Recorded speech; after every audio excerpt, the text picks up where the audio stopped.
نحمده ونصلي على رسوله الكريم اما بعد فاعوذ بالله من الشيطان الرجيم بسم الله الرحمن الرحيم رب اشرح لي صدري ويسر لي امري واحلل عقدة من لساني يفقهوا قولي ان الله اصطفى آدم ونوحا وآل ابراهيم وآل عمران على العالمين ذرية بعضها من بعض واللہ سمیع علیم اذ قالت امرأة عمران رب انی نذرت لك ما في بطنی محررا فتقبل منی انک انت السمیع العلیم فلما وضعتها قالت رب انی وضعتها انثى واللہ اعلم بما وضعت وليس الذکر كالانثى وانی سمیتها مریم وإني أعيذها بك وذريتها من الشيطان الرجيم فتقبلها ربها بقبول حسن وأنبتها نباتا حسنا وكفلها زكريا كلما دخل عليها زكريا المحراب وجد عندها رزقا قال يا مريم أنى لك هذا قالت هو من عند الله ان اللہ یرزق من یشاء بغیر حساب ہنالک دعا زکریا ربہ قال رب هب لي من لدنك ذریة طیبة انک سمیع الدعاء فنادته الملائکة وهو قائم يصلي في المحراب ان اللہ یبشرک بیحیی مصدقا بکلمة من اللہ وسیدا وحسورا ونبيا من الصالحين قال رب أنى يكون لي غلام وقد بلغني الكبر وامرأتي عاقر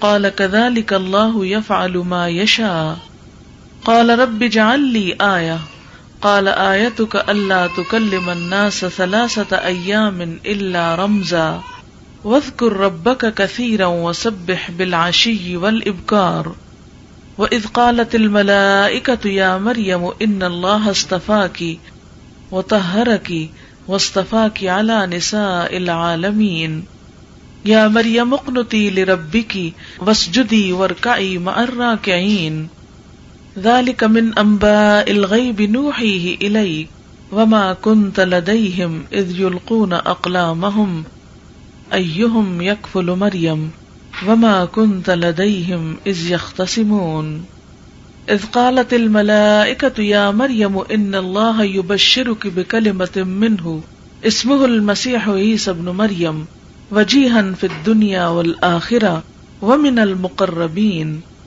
ويكلم الناس في المهد وكهلا ومن الصالحين قالت رب أنى يكون لي ولد ولم يمسسني بشر قال كذلك الله يخلق ما يشاء إذا قضى أمرا فإنما يقول له كن فيكون ويعلمه الكتاب والحكمة والتوراة والإنجيل ورسولا إلى بني إسرائيل أني قد جئتكم بآية من ربكم أني أخلق لكم من الطين كهيئة الطير فأنفخ فيه فيكون طيرا بإذن الله وأبرئ الأكمه والأبرص وأحيي الموتى بإذن الله وأنبئكم بما تأكلون وما تدخرون في بيوتكم إن في ذلك لآية لكم إن كنتم مؤمنين صدق اللہ العظیم۔ شروع کرتی ہوں اللہ کے نام سے جو بے انتہا مہربان نہایت رحم فرمانے والا ہے۔ بے شک اللہ تعالیٰ نے چن لیا آدم علیہ السلام کو اور نوح علیہ السلام کو اور آل ابراہیم علیہ السلام کو اور آل عمران علیہ السلام کو تمام جہان والوں پر۔ یہ سب آپس میں ایک دوسرے کی نسل سے ہیں اور اللہ تعالیٰ سنتا ہے، جانتا ہے۔ جب عمران کی بیوی نے کہا کہ اے میرے رب، میرے پیٹ میں جو کچھ ہے اسے میں نے تیرے نام آزاد کرنے کی نظر مانی، تو میری طرف سے قبول فرما، یقیناً تو خوب سننے والا اور پوری طرح جاننے والا ہے۔ جب بچی کو جنا تو کہنے لگی کہ پروردگار مجھے تو لڑکی ہوئی، اللہ تعالیٰ کو خوب معلوم ہے کہ کیا اولاد ہوئی اور لڑکا لڑکی جیسا نہیں۔ میں نے اس کا نام مریم رکھا، میں اسے اور اس کی اولاد کو شیطان مردود سے تیری پناہ میں دیتی ہوں۔ پس اسے اس کے پروردگار نے اچھی طرح قبول فرمایا اور اسے بہترین پرورش دی۔ اس کی خیر خبر لینے والے زکریا علیہ السلام کو بنایا۔ جب کبھی زکریا علیہ السلام ان کے حجرے میں جاتے، ان کے پاس روزی رکھی ہوئی پاتے، وہ پوچھتے، اے مریم، یہ روزی تمہارے پاس کہاں سے آئی؟ وہ جواب دیتی کہ یہ اللہ تعالیٰ کے پاس سے ہے، بے شک اللہ تعالیٰ جسے چاہے بے شمار روزی دے۔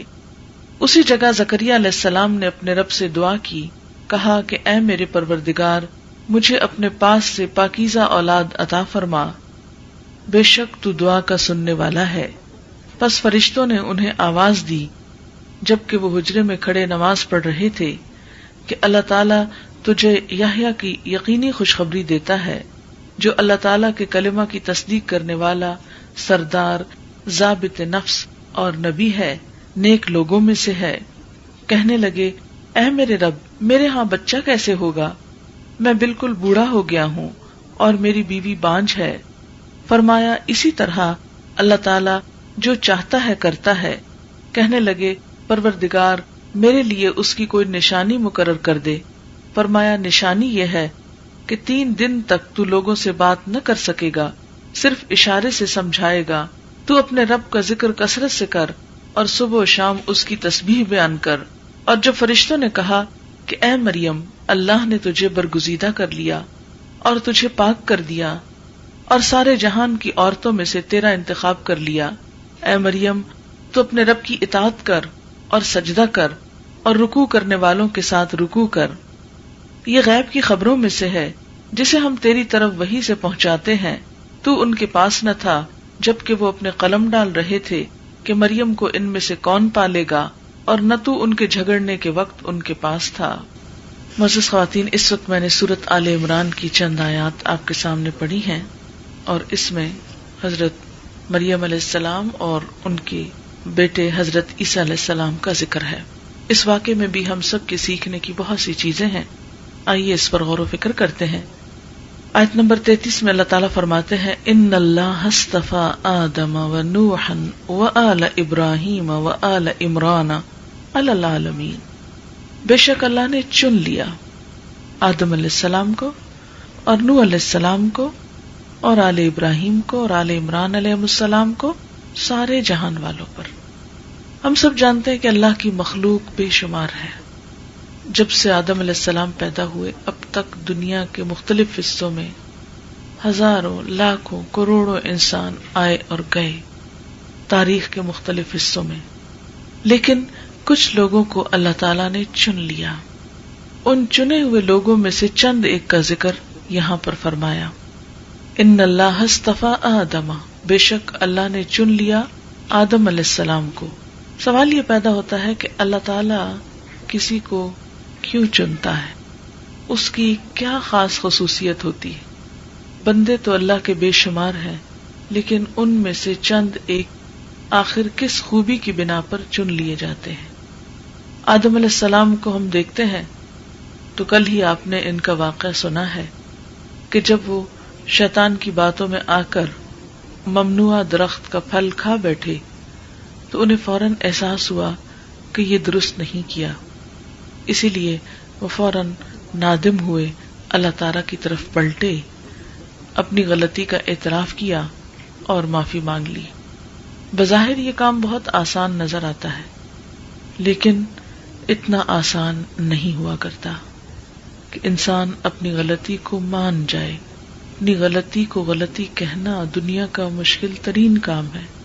اکثر لوگوں کو جب اس بات کا احساس دلایا جاتا ہے کہ ان کی سوچ درست نہیں یا ان کی بات درست نہیں یا ان کا عمل درست نہیں تو وہ ماننے کو تیار ہی نہیں ہوتے۔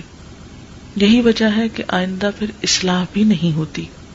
لیکن آدم علیہ السلام کو جب اللہ تعالیٰ نے احساس دلایا تو وہ فوراً مان گئے۔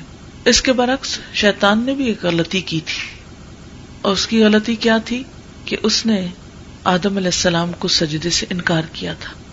جب اللہ تعالیٰ نے اس سے فرمایا کہ ما منعک اللہ تسجد اذ امرتک، کس چیز نے روکا تجھ کو جبکہ میں نے تمہیں حکم دیا تھا کہ تم سجدہ کرو، یعنی یہ میرا حکم تھا، تو نے کیا کیوں نہیں؟ تو اس پر اس نے اعتراف نہیں کیا غلطی کا. اس نے یہ نہیں کہا کہ مجھ سے بھول ہو گئی یا نادانی کی بات ہو گئی.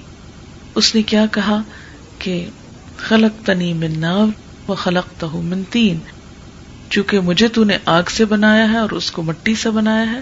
آگے سے لاجک پیش کرنے لگا، دلیل دینے لگا، اس لیے اپنی غلطی کو نہیں مانا.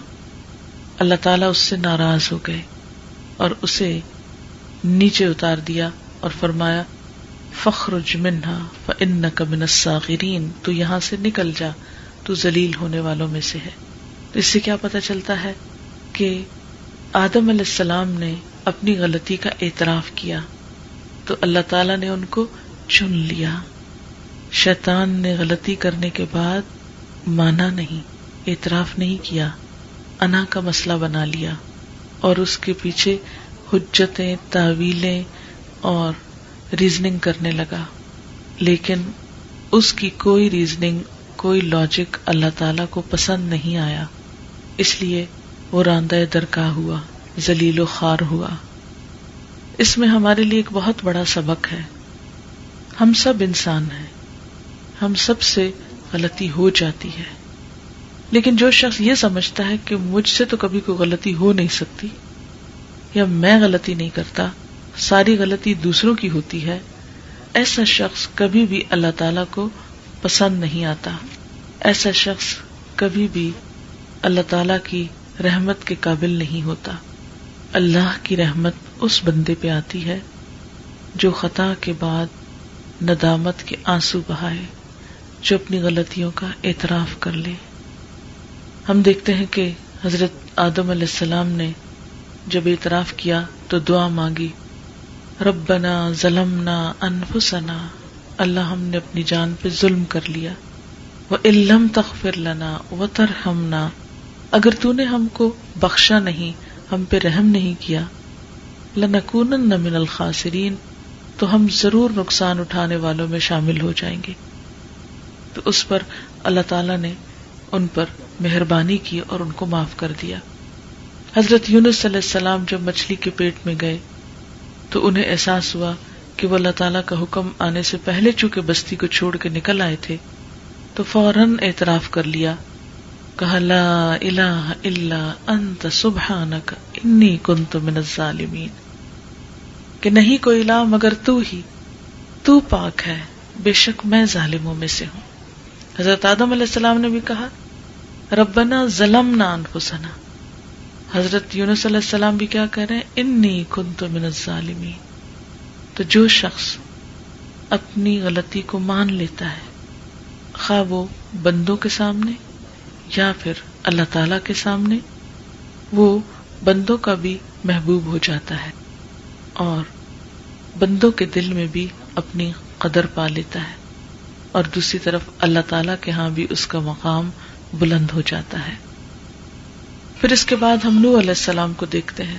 نوح علیہ السلام کو اللہ تعالیٰ نے چن لیا.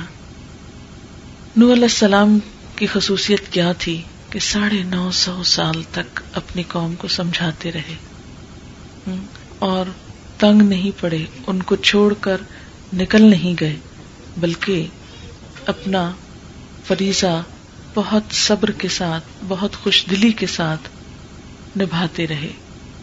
وآل ابراہیم، اور آل ابراہیم کو.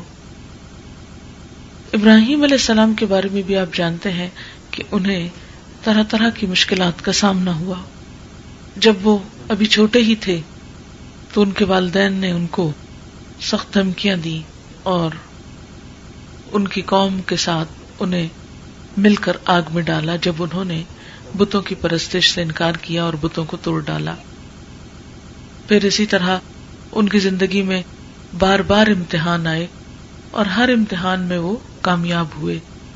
انہوں نے اللہ کی محبت میں اپنے بیٹے کے گلے پہ بھی چھری پھیرنے سے انکار نہیں کیا. اس خصوصیت کی وجہ سے اللہ تعالیٰ نے نہ صرف یہ کہ ان کو چنا بلکہ ان کی آل کو بھی چن لیا. ان کی آل ہی میں سے حضور اکرم صلی اللہ علیہ وسلم بھی ہیں، حضرت اسماعیل کی اولاد میں سے. وآل عمران، اور آل عمران کو چن لیا. کس پر چن لیا؟ علی العالمین، سارے جہان والوں پر، بے شمار اپنی مخلوق پر ان بندوں کو برگزیدہ کیا، عزت عطا کی، اپنی خاص رحمتوں سے نوازا. ان میں سے کسی کی خصوصیت یہ نہ تھی کہ وہ بہت مالدار تھے یا دنیاوی اعتبار سے ان کی بہت شان و شوکت تھی. ان کو چنے جانے کی وجہ کیا تھی؟ ان کی نیکی، ان کا تقوی، خدا ترسی، خدا خوفی. اب ہم دیکھتے ہیں کہ آل عمران کو کیوں چن لیا اور آل عمران کی خصوصیت کیا تھی. فرمایا ذریۃ بعضھا من بعض، یہ سب ایک دوسرے کی نسل سے تھے. واللہ سمیع علیم، اور اللہ سننے والا، جاننے والا ہے. ایک دوسرے کی نسل سے مراد کیا کہ سب آدم علیہ السلام کی اولاد میں سے تھے. اب آل عمران کو چنے جانے کی کہانی، اذ قالت امرأۃ عمران، جب عمران کی بیوی کہنے لگی. یہ کہانی آل عمران کی ایک عورت کی کہانی ہے، اسی لیے آج میں نے ان آیات کو سلیکٹ کیا ہے کہ خواتین کے ریفرنس سے خواتین کا جو رول ہے دین کے معاملات میں وہ کیا ہے. اذ قالت امرأۃ عمران، جب عمران کی بیوی کہنے لگی، کیا؟ ربی، اے میرے رب، انی نذرت لک، بے شک میں نے تیرے لیے نظر مانی ہے، ما فی بطنی، جو بھی میرے پیٹ میں ہے، محررن کے آزاد ہوگا، فتقبل منی، تو مجھ سے قبول کر لے. اب کہا یہ جاتا ہے کہ ان کے شوہر جو تھے وہ فوت ہو چکے تھے اور شوہر کے بعد یہ ایک بچے کو جنم دینے والی تھی. بچہ تو سب عورتوں کو پیارا ہوتا ہے، لیکن وہ بچہ جو باپ کی دنیا سے جانے کے بعد پیدا ہوتا ہے وہ کچھ اور ہی زیادہ ماں کو پیارا ہوتا ہے. یہ اپنے اس بچے کے لیے کہتی ہیں کہ یا اللہ، جو بھی میرے پیٹ میں ہے وہ تیرے نام پر آزاد ہوگا، محررن، یعنی میں اس سے اپنا کوئی کام نہیں لوں گی، وہ میری خدمت نہیں کرے گا بلکہ وہ تیرے دین کے کام کے لیے وقف ہوگا، یعنی دنیاوی کاموں سے میں اس کو آزاد کر دوں گی. فتقبل منی، تو مجھ سے قبول کر لے. اب دیکھیں کہ یہاں نظر مانی جا رہی ہے. عام طور پہ جب ہم نظر مانتے ہیں تو کس وقت مانتے ہیں؟ جب ہم کسی مشکل میں گرفتار ہوتے ہیں. لیکن یہاں وہ کسی مشکل میں گرفتار نہیں. یہ نظر جو مان رہی ہے یہ نظر تبرر کہلاتی ہے، نیکی کی نظر. صرف اللہ کی خوشی کے لیے اپنی پسندیدہ ترین چیز اللہ کی راہ میں دینا. قرآن پاک میں آتا ہے نا کہ لن تنالوا البر حتی تنفقوا مما تحبون، تم ہرگز نیکی کو نہیں پا سکتے جب تک کہ وہ خرچ نہ کرو جس سے تم محبت رکھتے ہو، جب تک اپنی محبوب چیزیں اللہ کے راستے میں خرچ نہ کرو، اس وقت تک تم نیکی کے معیار کو پہنچ ہی نہیں سکتے. اب آپ یہاں دیکھیے کہ یہاں وہ اپنی محبوب ترین چیز، یعنی اولاد تو ویسے بھی ہر چیز سے زیادہ پیاری ہوتی ہے، اور اس میں سے بھی وہ اپنی اس اولاد کو کہ جو شوہر کے دنیا سے جانے کے بعد پیدا ہونے والی تھی، اس کے بارے میں کہتے ہیں کہ یا اللہ، یہ میں تیری نظر کرتی ہوں. فتقبل منی، تو مجھ سے قبول کر لے، انک انت السمیع العلیم، بے شک تو سننے والا ہے، جاننے والا ہے. یعنی تو میری پکار سن رہا ہے، میری اس دعوے کو سنتا ہے اور میرے دل کے حال کو جانتا ہے کہ میں صرف تیری محبت اور تیری خوشی کی خاطر یہ سب کچھ وقف کر رہی ہوں. اب کیا ہوتا ہے، ولادت کا وقت آتا ہے. ان کے خیال میں یہ تھا کہ شاید بیٹا ہوگا اور اس کو وہ آزاد کر دیں گی اور وہ ہیکل میں رہے گا اور خدا کے دین کی خدمت کرے گا، لیکن اللہ تعالیٰ کا فیصلہ کچھ اور تھا. فلما وضعتها، پھر جب اس نے اس بچی کو جنم دیا، قالت، بولی، ربی، اے میرے رب، انی وضعتها انثی، کہ میں نے تو ایک بچی کو جنم دیا ہے، میری تو نظر تھی کہ میں اسے تیرے دین کے لیے آزاد کروں گی، اب کیا بنے، کیونکہ یہ تو بچی پیدا ہو گئی ہے. واللہ اعلم بما وضعت، اور اللہ خوب جانتا ہے جو اس نے جنم دیا. ولیس الذکر کالانثی، اور نہیں ہے لڑکا لڑکی کی طرح.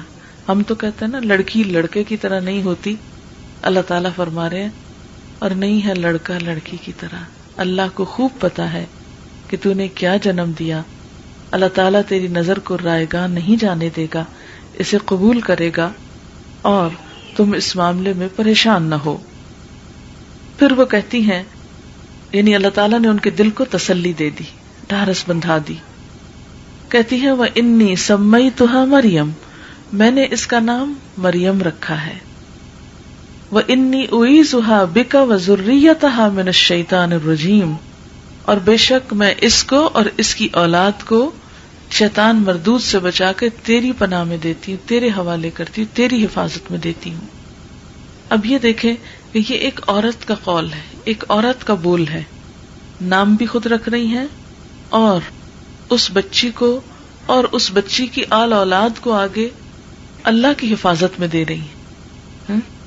ہم میں سے کتنی مائیں ہیں کہ جو پیدائش کے وقت سے ہی اس بات کے لیے فکر مند ہو کہ میرا بچہ دین کی خدمت کے لیے ہو اور شیطان کے شر سے محفوظ رہے. ہم تو بچوں کی پیدائش سے پہلے اور پھر بعد میں بڑے لمبے چوڑے منصوبے بنانے لگتے ہیں کہ کس طرح ہم ان سے زیادہ سے زیادہ دنیا کا کام لے سکتے ہیں یا دنیا کی عزت پا سکتے ہیں. کوئی حرج نہیں، دنیا بھی اللہ نے پیدا کی ہے اور دنیا کے کام بھی انسانوں نے ہی کرنے ہیں، فرشتے تو اتر کے نہیں کریں گے. لیکن آخر کوئی تو ہوگا جو دین کی خدمت بھی کرے گا، کوئی تو ہوگا جو دینی رہنمائی بھی کرے گا، کوئی تو ہوگا جو انسان کی روح کی ضروریات پوری کرنے کا سامان بھی کرے گا. اگر سارے کے سارے لوگ صرف دنیا کے پیچھے لگ جائیں اور دینی رہنمائی کے لیے کچھ بھی لوگ نہ بچیں تو پھر معاشرے کا حال کیا ہو سکتا ہے؟ پھر سارے ہی سفر کر سکتے ہیں. اس لیے دنیا کی خوبصورتی میں اور رنگا رنگی میں اگر کوئی شخص اپنی اولاد کو دین کے لیے وقف کرنا چاہتا ہے تو بظاہر دنیاوی اعتبار سے ایک بہت بڑی سیکریفائس ہوتی ہے، لیکن یہ وقت کی ضرورت بھی ہوا کرتی ہے اور اللہ تعالی کے نزدیک بہت بڑا درجہ اور قرب پانے کا ذریعہ بھی. بہرحال وہ جب یہ نیت کرتی ہیں کہ میں اپنی اس اولاد کو اللہ کے دین کے لیے وقف کرتی ہوں تو پھر اسے اللہ کی حفاظت میں بھی دیتی ہیں کہ میں اسے شیطان سے بچا کر تیری پناہ میں دیتی ہوں، کیونکہ اگر شیطان کے شر سے بچے محفوظ رہیں گے تو ہی وہ اللہ کے دین کی خدمت کر سکتے ہیں. اور اگر بچپن سے ہی وہ اس رستے پہ چل پڑے اور اس شیطان کے وسوسوں کا شکار ہو گئے تو پھر ماں باپ کی تمنائیں اور آرزویں خاک میں مل جایا کرتی ہیں. اس لیے جو ماں باپ یہ چاہتے ہوں کہ ان کے بچے دین کی خدمت کریں، انہیں پھر بچپن سے ہی اس بات کا پورا احساس رکھنا چاہیے کہ کوئی ایسی چیز نہ ہو کہ جو انہیں دین سے دور لے جانے والی ہو. بہرحال فتقبلها ربها بقبول حسن، اس کے رب نے اس نظر کو بہت اچھے طریقے سے قبول کر لیا. قبول حسن، عمدہ قبولیت عطا کی. اور ہم جانتے ہیں کہ حضرت مریم کو پھر کس طرح اللہ تعالیٰ نے چنا اور ان سے کیا کام لیا. وَأَنبَتَهَا نَبَاتًا حَسَنًا، اور اس بچی کی بہت عمدہ پرورش کا انتظام کیا. وَكَفَّلَهَا زکریا، اور اس بچی کی کفالت زکریا علیہ السلام نے کی جو ان کے خالو تھے. یہ کس طرح ہوا؟ ہم دیکھتے ہیں کہ ان کے والد تو تھے نہیں، بچی چونکہ نظر مانی ہوئی تھی، لہذا جب تھوڑی سی بڑی ہوئی تو انہیں اپنے گھر سے ہیکل بھیجنا پڑا. ہیکل آپ یوں سمجھے ایسے ہی تھا جیسے ہمارے ہاں خانہ کعبہ ہوتا ہے، یعنی مرکزی عبادت کا. اور جیسے خانہ کعبہ کے آس پاس لوگ اعتکاف کو بیٹھتے ہیں عبادت کے لیے، ایسے ہی ہیکل میں لوگ عبادت کے لیے بیٹھا کرتے تھے. اس کے آس پاس چھوٹے چھوٹے کمرے تھے جن میں سے ایک کمرے میں ان کو عبادت کے لیے جگہ دے دی گئی. یہ پہلا موقع تھا کہ ہیکل میں مردوں کے ساتھ ایک خاتون کو بھی ایسی سعادت ملی. وَكَفَّلَهَا زکریا، زکریا علیہ السلام نے ان کی کفالت کی، جو ان کو لک آفٹر کرتے تھے، جا کے ان کی ضروریات کا خیال رکھتے تھے. کلما دخل علیہا زکریا المحراب، جب کبھی حضرت مریم کے پاس زکریا علیہ السلام اس عبادت گاہ میں جاتے، محراب میں جاتے، وجد عندہا رزقا، تو ان کے پاس رزق پاتے. یہ رزق کیا تھا؟ اس کے بارے میں دو روایات آتی ہیں. ایک روایت تو یہ کہتی ہے کہ بے موسم کے پھل ہوتے تھے.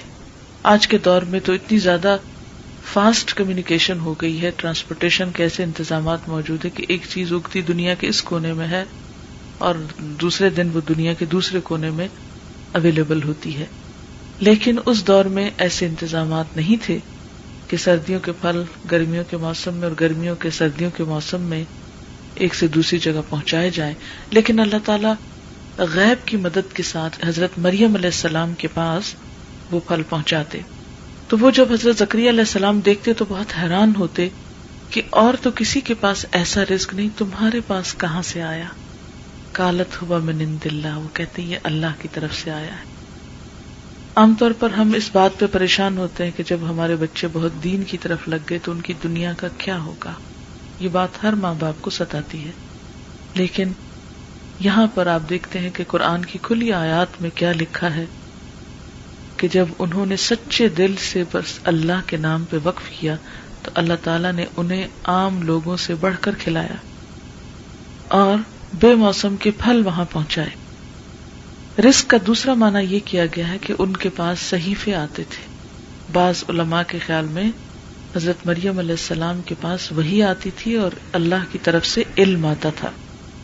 قال یا مریم انا لکی ھذا، وہ پوچھتے اے مریم یہ کہاں سے آیا؟ قالت ہوا من عند اللہ، کہتی یہ اللہ کے پاس سے آیا ہے. ان اللہ یرزق من یشاء بغیر حساب، بے شک اللہ جس کو چاہتا ہے بے حساب رزق دیتا ہے. یعنی رزق کا معاملہ سراسر اللہ کے ہاتھ میں ہے، رزق کی تقسیم اس کے پاس ہے. ہنالک دعا زکریا ربہ، اس جگہ اس کرامت کو دیکھ کر تو زکریا علیہ السلام بہت حیران ہوئے. وہیں کھڑے ہو کر وہ بھی دعا مانگنے لگے. آپ سب جانتے ہیں کہ زکریا علیہ السلام کے پاس اولاد نہیں تھی اور ایک لمبا عرصہ وہ دعائیں مانگتے رہے. لیکن جب اس موقع پر انہوں نے سچے دل سے دعا کی تو دعا قبول ہو گئی. قال رب هب لي من لدنك ذرية طیبہ، بولے اے میرے رب مجھے اپنے پاس سے پاکیزہ اولاد عطا فرما. انک سمیع الدعاء، بے شک تو دعا کا سننے والا ہے. فنادته الملائکۃ، یہیں پر ان کی دعا بھی قبول ہو جاتی ہے. اب آپ دیکھیں ایک عورت کی نیک نیتی، اپنی اولاد کے لیے نیک خواہشات اور پھر اللہ پہ بھروسہ اور توکل اور دنیاوی اعتبار سے ایک طرح سے ہر چیز سے بے نیازی، اور پھر کس طرح اللہ تعالیٰ نہ صرف یہ کہ ان کی بچی کو رزق عطا کرتا ہے بلکہ اس بچی کو دیکھ کر جب زکریا علیہ السلام دعا مانگتے ہیں تو ان کو بھی اولاد عطا کرتا ہے. اس سے پتہ چلتا ہے کہ ایک نیکی کئی نیکیوں کا دروازہ کھولتی ہے اور ایک نیکی کئی نیکیوں کا سبب بن جاتی ہے. یعنی جیسے ایک کی ہوتی ہے تو کی سے ایک دروازہ کھل جائے تو بس پھر اندر سب کچھ ایک کے بعد ایک حاصل ہونے لگتا ہے. تو یہ مین ڈور کھل گیا تو پھر سارے دروازے کھلتے چلے جا رہے ہیں. اللہ تعالیٰ نے زکریا علیہ السلام کی دعا قبول کر لی. وہ وہیں محراب میں نماز پڑھ رہے تھے کہ فرشتے نے پکارا. کیا کہا؟ ان اللہ یبشرک بیحییٰ، کہ تجھے اللہ یحییٰ علیہ السلام کی خوشخبری دیتا ہے. یعنی حالت نماز میں انہیں اولاد کی خوشخبری ملی. مصدقا بکلمۃ من اللہ، وہ اللہ کی طرف سے ایک کلمے کی تصدیق کرنے والا ہوگا. یعنی اشارہ ہے حضرت عیسیٰ علیہ السلام کی تصدیق کی طرف. وسیدن، اور سردار ہوگا. وحصورن، پاک باز ہوگا. ونبین، اور نبی ہوگا. من الصالحین، صالح لوگوں میں سے ہوگا. یعنی صرف بیٹے کی بشارت نہیں بلکہ اس کے ساتھ ساتھ اس کی ساری اچھی کوالٹیز بھی بتا دی گئی کہ محض بیٹا ہی نہیں، اتنا اچھا بیٹا ہوگا جس کو اللہ تعالیٰ یہ ساری صفات عنایت فرمائے گا. قال رب انا یکون لی غلام، ان کو یقین نہیں آ رہا، کہنے لگے اللہ تعالیٰ بیٹا میرے لیے کہاں سے ہو سکتا ہے. وقد بلغنی الکبر، مجھے تو بڑھاپے نے آ لیا. کہا جاتا ہے ان کی عمر 100 سال ہو چکی تھی اور ان کی بیوی 90 سال کی تھی. وامرأتی عاقر، اور میری بیوی بھی بانجھ ہو چکی ہے.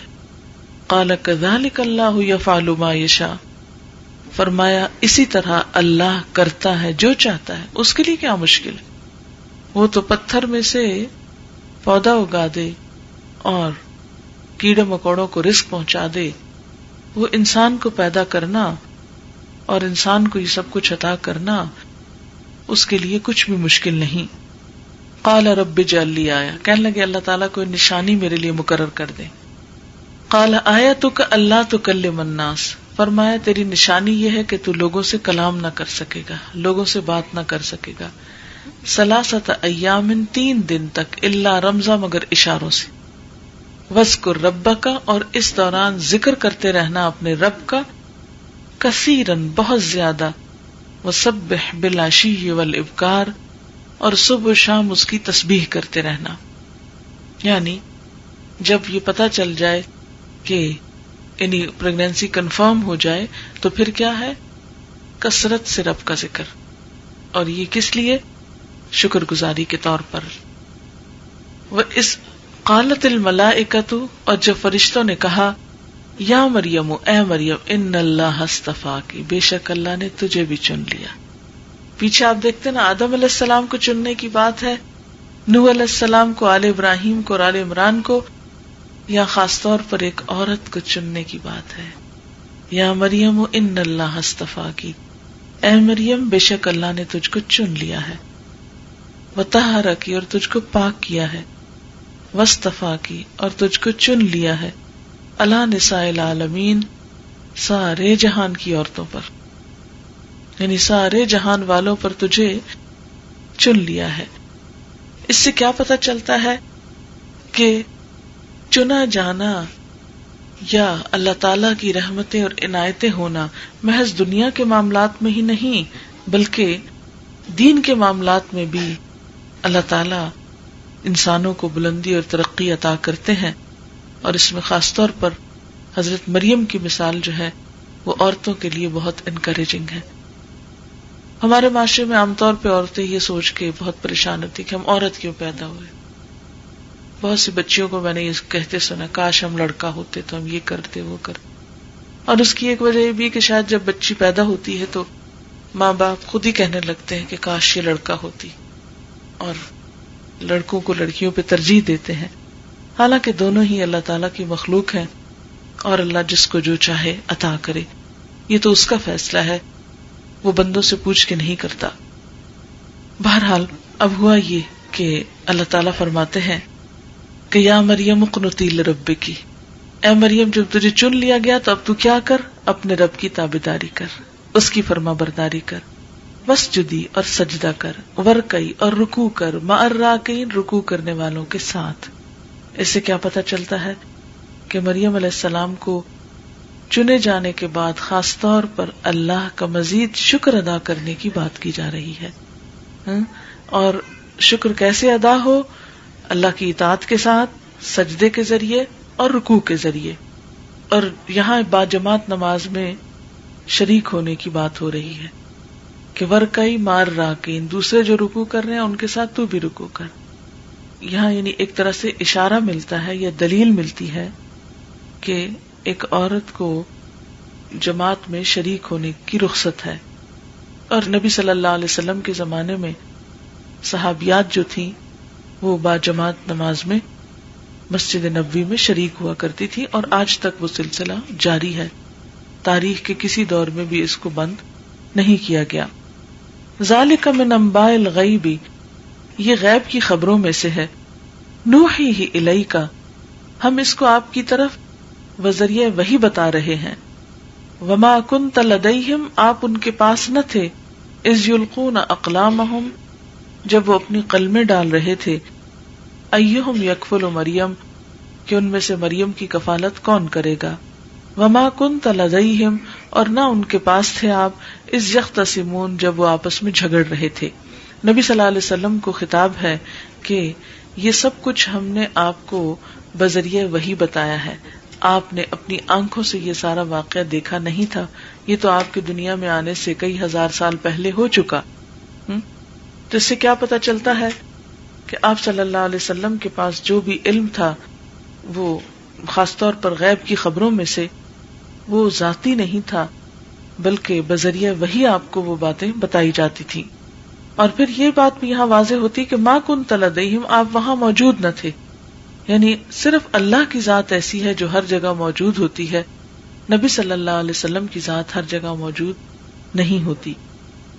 اور پھر اس کے بعد فرشتوں نے حضرت مریم سے بات کی، اذ قالت الملائکۃ یا مریم ان اللہ یبشرک بکلمۃ منہ اسمہ المسیح عیسی ابن مریم. اب حضرت مریم کو جو چنا تو اللہ تعالیٰ نے اب ان سے ایک اور کام لیا. حضرت عیسیٰ علیہ السلام کی بن باپ کی ولادت ہوئی. یہ ان کے لیے ایک بہت بڑی آزمائش بھی تھی اور دوسری طرف ایک بہت بڑا انعام بھی تھا، ایک بہت بڑی سعادت بھی تھی، ایک بہت بڑا ان یوزول واقعہ بھی تھا جو ان کے ساتھ ہو رہا تھا. اور فرشتوں نے آ کے اس کی خوشخبری بھی دے دی، نام بھی بتا دیا کہ اس کا نام عیسیٰ ابن مریم ہوگا. وجیہن فی الدنیا، جو دنیا میں بہت عزت والا ہوگا، والآخرہ، اور آخرت میں، ومن المقربین، اور اللہ کے مقرب بندوں میں سے ہوگا. تو اس سے کیا پتہ چلتا ہے کہ اللہ تعالیٰ نے مریم علیہ السلام کو بھی، اب دیکھیں نا آل عمران کو جو چنا گیا تو اس میں حضرت مریم کی والدہ کو چنا گیا، پھر حضرت مریم کو چنا گیا، پھر حضرت عیسیٰ علیہ السلام کو چنا گیا. تو یہ چننا نسل در نسل. بسا اوقات ہوتا ہے نا کسی خاندان میں ایک نیک شخص ہوتا ہے، اس کے بعد اولاد سب بگڑ جاتی، لیکن یہاں پر تو نسل در نسل نیکی پھیلتی چلی جا رہی ہے. اور اب آج ہم دیکھتے ہیں کہ دنیا میں لاکھوں کی تعداد میں، کروڑوں کی تعداد میں حضرت عیسیٰ علیہ السلام کے فالوورز جو ہیں وہ موجود ہیں. حتیٰ کہ ہم مسلمان بھی حضرت عیسیٰ علیہ السلام کو عزت دیتے ہیں، ان کے اپنے ماننے والے تو ہیں ہی، لیکن ہم بھی انہیں پیغمبر مانتے ہیں اور ان کو عزت اور بہت بڑا مقام اور درجہ دیتے ہیں. تو اس واقعے سے ہمیں کیا پتہ چلتا ہے کہ دین پر صرف مردوں کی ہی اجارہ داری نہیں ہے. دینی معاملات میں اللہ تعالیٰ نے عورتوں کو بھی عزت بخشی ہے، اور یہ اللہ تعالیٰ کا اپنا فیصلہ ہوتا ہے کہ جس کو جب چاہے جتنی چاہے عزت عطا کرے.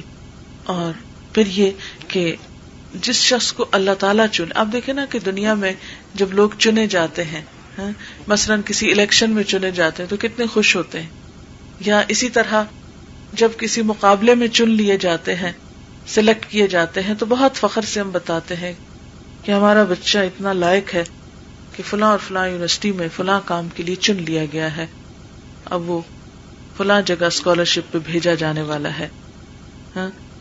یا جو دنیا کے ورلڈ ریپیوٹیڈ سینٹرز ہیں، جب وہ مختلف بچوں کو ان کی تعلیم میں آگے ہونے کی وجہ سے چنتے تو ماں باپ کا سر فخر سے بلند ہو جاتا ہے. لیکن یہاں تو صرف دنیاوی معاملات میں نہیں، دینی قیادت کے لیے چنا جا رہا ہے، آخرت کے اعتبار سے چنا جا رہا ہے، اور اللہ رب العزت کے ہاں چنا جا رہا ہے. یہ بہت بڑی بات ہے، بہت بڑی سعادت ہے. لیکن آج ہم مسلمان دین کے معاملے میں چنے جانے کے لیے کتنی فکر کرتے ہیں اور اس کے لیے کتنا تیار ہیں. اللہ تعالی ہمیں بہترین رہنمائی عطا فرمائے. اب اس کی ٹرانسلیشن ہوتی پھر question answer session. When the angel said, O Maryam, verily Allah has chosen you, purified you from polytheism and disbelief, and chosen you above the women of the Alameen. O Mary, submit yourself with obedience to your Lord Allah by worshipping none but Him alone, and prostrate yourself, and irkai, bow down, along with those who bow down. So, Dr. Hashmi started with in the name of Allah, the most beneficent and merciful, the tafsir of those ayats. And these ayats talk about Hazrat Nuh, Hazrat Ibrahim, and Al Imran and his family. Since Adam alayhi salam has descended on earth, certain humans have been chosen. Why Allah subhanahu wa ta'ala chooses certain type of people? Like we heard yesterday that when Adam alayhi salam committed a sin, he realized and asked for repentance. It seems easy to hear that, but often it is not that easy for ordinary men. But Adam alayhi salam accepted easily. But when Shaitan was made aware of his sin, he denied his fault and started arguing, gave evidences as regards to why he did not bow and why he did not obey Allah subhanahu wa ta'ala. And Allah subhanahu wa ta'ala's anger destroyed him. He was asked to leave the heavens. Adam alayhi salam accepted his fault contrary to Shaitan's arguments. We are humans and we are liable for mistakes. When we see mistakes only with others and don't realize our own mistakes, Allah subhanahu wa ta'ala doesn't like it. The dua that Hazrat Adam alayhi salam made, in that dua as well, Adam alayhi salam is acknowledging his sin and asking forgiveness to Allah subhanahu wa ta'ala. Similarly, Hazrat Yunus alayhi salam made the astaghfar, which is called as the ayat-e-karima, La ilaha illa anta subhanaka inni kuntu minaz zalimin. Allah subhanahu wa ta'ala got very pleased with him, and then he was taken out of the stomach of the fish. Nuh alayhi salam for 950 years explained to his people with tolerance about Islam. Al Ibrahim were also blessed. Ibrahim alayhi salam also bore a lot of difficulties. His parents were pagans, they were polytheists, and he was put in fire. His son was asked to be slaughtered as a sacrifice, and he very happily did it, or was prepared to do it. His whole generation was blessed, and there were so many prophets from his generations, and even Muhammad sallallahu alaihi wasallam was born of Hazrat Ismail family, who Hazrat Ismail was the son of Hazrat Ishaq, who was the grandson of Hazrat Ibrahim. Likely, Al-Imran's family, Allah subhanahu wa ta'ala's reasons for choosing such people is the fear of Allah and the love of Allah that they have and their piety.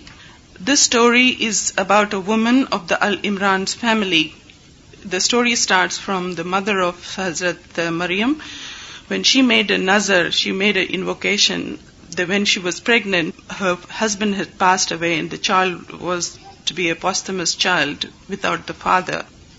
She made a promise to Allah subhanahu wa ta'ala that she wanted to give away this child in Allah's way so that this child can learn about the deen and preach the deen to others.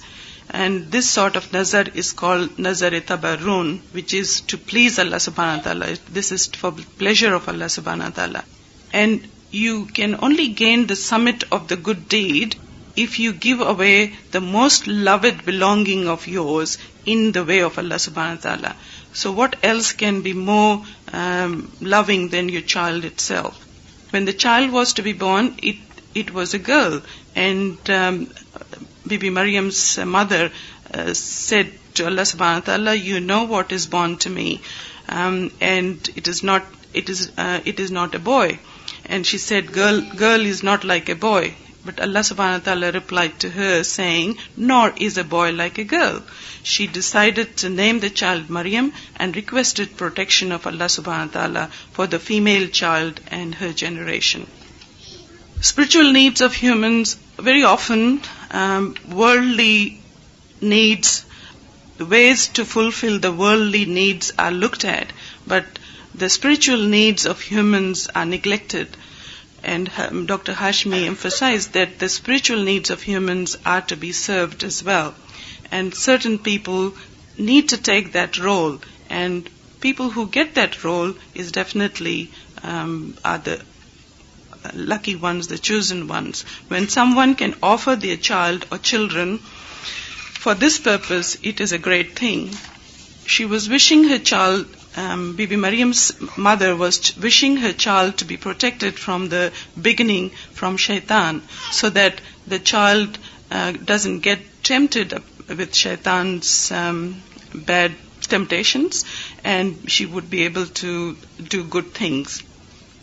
Allah subhanahu wa ta'ala accepted her requests and protected Bibi Maryam very well. She was brought up in a haikal, which is a place of worship like Kaaba is in Mecca.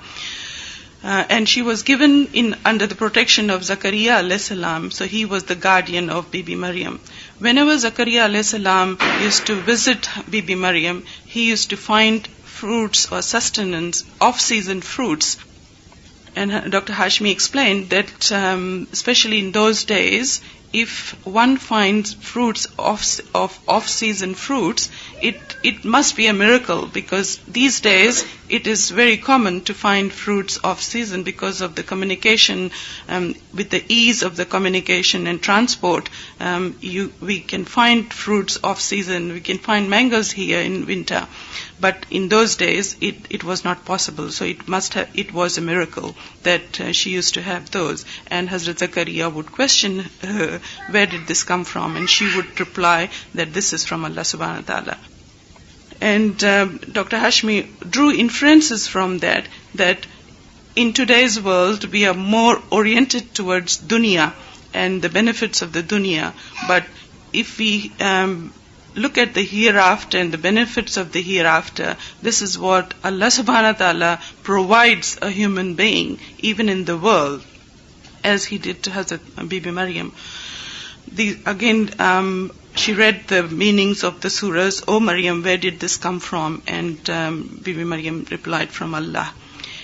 And then Zakaria alayhi salam said, "Yes, of course, sustenance, responsibility of sustenance is, Allah subhanahu wa ta'ala is responsible for our sustenance. We need not worry about it." Zakaria alayhi salam did not have children. He made a supplication, a dua for a pious child, and asked Allah subhanahu wa ta'ala, and he called Allah subhanahu wa ta'ala as the listener of things. Allah subhanahu wa ta'ala accepted his dua as well. This indicates the piety of Bibi Maryam. Even at looking at Bibi Maryam and then making dua, the dua was accepted. An angel cried out to Zakaria alayhi salam in the situation of prayers. He was in prayer, and the angel cried out to him that he will be given a child with good qualities and piety. Then Hazrat Zakaria was really surprised at that news, and he mentioned that how can I have a child when I am so old and my wife is barren? So Dr. Hashmi indicated Allah subhanahu wa ta'ala's majesty and greatness, that He can even create a plant from a stone. So we need not think about unusual things happening. And then Zakaria alayhi salam requested Allah subhanahu wa ta'ala to show him a sign, and Allah subhanahu wa ta'ala told him that you will not be able to talk to people for 3 days. And he was directed to do astaghfar and zikr of Allah subhanahu wa ta'ala. And at the same time, Allah subhanahu wa ta'ala mentioned in that surah that Bibi Maryam, she was the chosen one amongst the women of the world. Allah subhanahu wa ta'ala also indicated to Bibi Maryam that she has to obey to Allah subhanahu wa ta'ala, thank Him and pray to Him in congregation. And that indicates that the women can pray in congregations. And whenever some good things happen to us, we are supposed to thank Allah subhanahu wa ta'ala, and the best way to thank Him is to praise Him and to pray to Him. At the end of the ayats that was read, the news, Allah subhanahu wa ta'ala is saying that these are the hidden informations that was given to Muhammad sallallahu alaihi wasallam when he hasn't seen or heard what has happened, and he wasn't even there. And those informations were given to Rasulullah sallallahu alaihi wasallam. Only Allah subhanahu wa ta'ala can be everywhere. We humans can't be everywhere, and Rasulullah sallallahu alaihi wasallam was not there at that time. For Bibi Maryam, it was a big test and a big task was given, and she was given the news of having a son like Isa alayhi salam without a husband. As far as deen is concerned, Allah subhanahu wa ta'ala has given a special respect for women as well. When our children do well in the worldly things, we become so proud of them. But the real pride is of doing well in the hereafter. Jazakallah. Questions?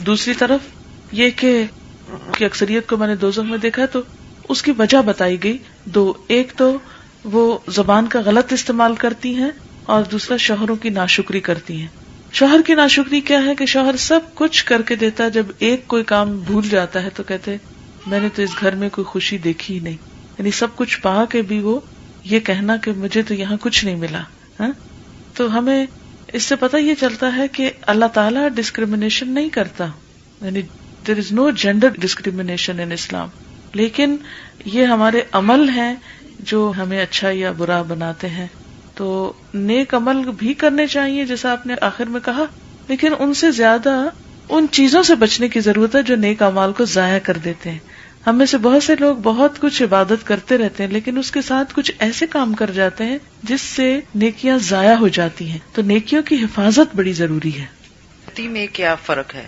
اور دوسرا سوال میں آپ سے کروں گی کہ ذرا اگر آپ روح کے متعلق تھوڑا سا اور ذرا ڈیفینیشن تھوڑی سی بتا دیں. خطا اور غلطی میں بظاہر تو اتنا بڑا فرق نہیں ہے، لیکن خطا کہتے ہیں اس کو جو بھول چک سے ہو جائے نا، جیسے نشانہ خطا ہو جانا، مارنی کسی چیز کو تھی لگ کسی اور چیز کو گئی. مثلاً یہاں سے آپ کسی پرندے کو تیر پھینک رہے ہیں تو وہ جا کے کسی انسان کی خدا نخواستہ آنکھ میں لگ جاتی، خطا ہو گئی. جیسے قتل خطا ہوتا ہے نا کہ نشانہ چوک جانا، آپ کا غرض یہ نہیں تھی لیکن کچھ اور کر رہے تھے مگر یہ ہو گیا.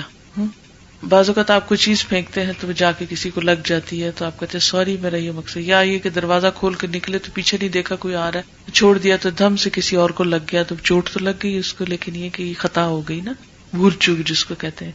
غلطی وہ ہوتی ہے کہ جو انسان جان بوجھ کے کرے، پتہ بھی ہے کہ یہ ایک چیز دوسرے کو نقصان دے گی تو پھر بھی انسان اس کو کر جائے، سستی کے مارے کرے یا بے نیازی کے مارے یا کسی بھی کیئر لیسنس کی وجہ سے.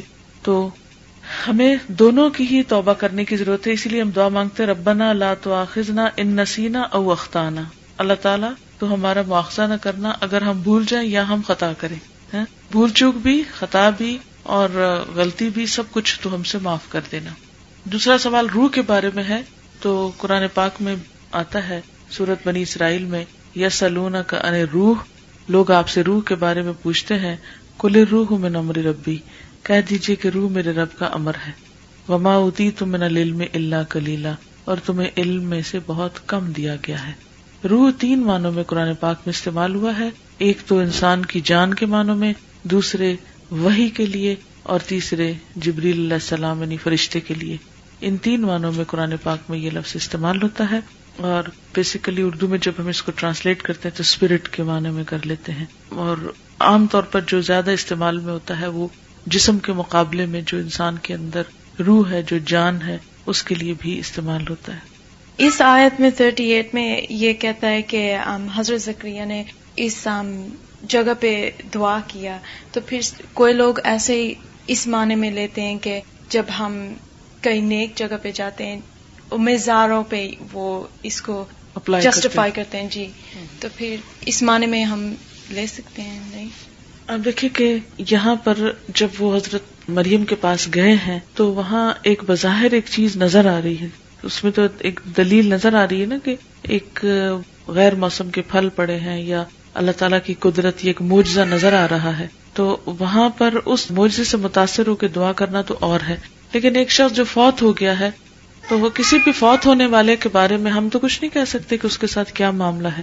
اس سے یہ 2 ڈفرنٹ چیزیں ہیں، یعنی کسی مرے ہوئے انسان کی قبر پہ جانا اور حضرت زکریا علیہ السلام کا محراب میں جانا، اور بیسیکلی تو وہ مسجد تھی نا، جیسے ہم خانہ کعبہ میں جا کے دعائیں مانگتے ہیں، تو وہ ہیکل جو تھا وہ ایک طرح سے عبادت گاہ تھی.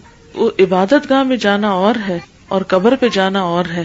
یہاں وہ قبر پہ نہیں کھڑے، یہاں وہ عبادت گاہ میں کھڑے ہیں، تو عبادت گاہ میں جا کے دعا مانگنے سے تو منع نہیں کیا گیا. السلام علیکم. میرا کوشچن یہ ہے کہ جب آپ کہتے ہیں اپنے گناہ کی معافی اللہ سے مانگ سکتے ہیں، اگر کسی انسان کو ہم ہرٹ کرتے ہیں تو اس سے معافی مانگتے ہیں تو وہ آگے سے سمجھتا ہے کہ میں پتہ نہیں کیا چیز ہوں جو مجھ سے یہ معافی مانگ رہا ہے، تو پھر اس صورت میں کیا اللہ سے ہی مانگنی چاہیے یا بندے سے مانگنی چاہیے؟ اللہ سے بھی مانگنی چاہیے اور بندے سے بھی مانگ لینی چاہیے. اگر وہ سمجھے گا کہ میں کیا چیز ہوں تو سمجھتا رہے، اس سے کیا فرق پڑتا ہے. اس کا تکبر پھر اس کی پکڑ کروائے گا. اگر ہم سے کسی انسان کے حق میں کوتاہی ہو گئی ہے تو ہمیں آر نہیں آنی چاہیے، ہمیں جا کے سوری کر لینا چاہیے. سبحانک اللہم و بحمدک نشهد ان لا اله الا انت نستغفرك ونتوب الیک. والسلام علیکم ورحمۃ اللہ وبرکاتہ.